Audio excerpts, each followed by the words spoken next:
Si les intérieurs d'églises révèlent en filigrane la propre confession du peintre, voire son embarras ou sa révolte devant les querelles opposant catholiques et protestants, il en va tout autrement des extérieurs où les artistes ont montré plus d'idéalisme que de foi, à commencer par le génie du paysage baroque Jacob van Ruysdael que l'on peut considérer comme le premier précurseur romantique. Mais nous reverrons Ruysdael plus loin. On connaît la piété singulière de Vincent van Gogh qui souhaita tant devenir pasteur. Il a fait de Notre-Dame de l'Assomption à Auvers l'extérieur d'église peint le plus fameux du monde occidental. L'humanisme est peut-être le signe le plus distinctif de la Renaissance flamande. Ce cimetière juif, le plus ancien des Pays-Bas, fut fondé au début du siècle d'or par la communauté séfarade d'Amsterdam. Et cette scène hivernale peinte par un contemporain de Ruysdael prouve que ce dernier ne fut pas le seul réceptacle d'une fièvre romantique qui taisait son nom, mais incendia l'époque baroque aux Pays-Bas. Les peintures de ce génie du romantisme anglais sont une sorte de catalogue raisonné des églises de sa vallée du Suffolk qu'il n'aimait pas quitter. Avant de faire le peintre, il avait souhaité devenir pasteur. Cet artiste prussien est quasi inconnu en France où on aime tant mettre les drôles d'oiseaux en cage. Architecte, urbaniste, peintre, dessinateur, professeur et surtout rêveur, il cumulait tous les talents. Vénérée par les catholiques et les orthodoxes, cette église est un site sacré s'il en fut. C'est en effet ici que, selon la tradition, se trouve le Golgotha, la grotte où fut déposé le corps du Christ et où il ressuscita.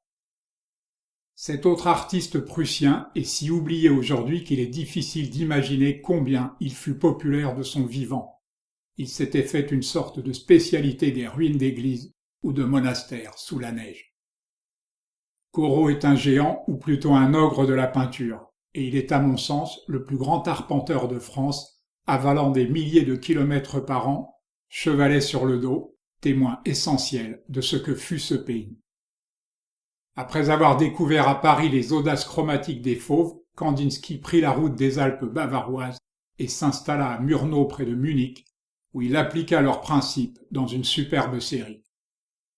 J'ai découvert en Finlande l'œuvre de ce post-impressionniste français qui eut longtemps mauvaise presse dans son pays, La faute à Proust qui en fit le peintre favori de Madame Verdurin dans La Recherche. Cette commune française a une histoire aussi peu banale que ce tableau. C'est ici qu'Auguste Macke fut tué en 1914, comme le poète Léo Latil un an plus tard, ici encore que Blaise Cendrars perdit un bras. Cet intérieur de l'église Saint-Gervais à Paris est aussi un extérieur par la grâce du bombardement du 29 mars 1918. Elle était bondée en ce vendredi saint et le bilan fit état de 91 morts et 68 blessés. Les peintures de ce photographe américain fascinent par une vision très personnelle du cubisme qui fut appelé précisionnisme. C'est une sorte de synthèse esthétique et réussie du cubisme orphique et du futurisme. Pour moi, Albert Marquet est la version art moderne de Corot, un artiste unique qui a simplifié la peinture. Imaginez une seconde que vous ayez réussi à créer autant de poésie avec une telle économie de moyens. Cet autre artiste américain, qui fut l'élève de Cabanel aux Beaux-Arts de Paris, a sillonné la France de long en large après s'y être installé définitivement. Je m'étonne de son peu de renommée, compte tenu de son talent. La religion est une réponse à la nécessité de spiritualité, mais il y en a d'autres. Ainsi ce peintre, grand animateur de la vie artistique à Cracovie, fut-il un féroce légionnaire durant la guerre soviéto-polonaise.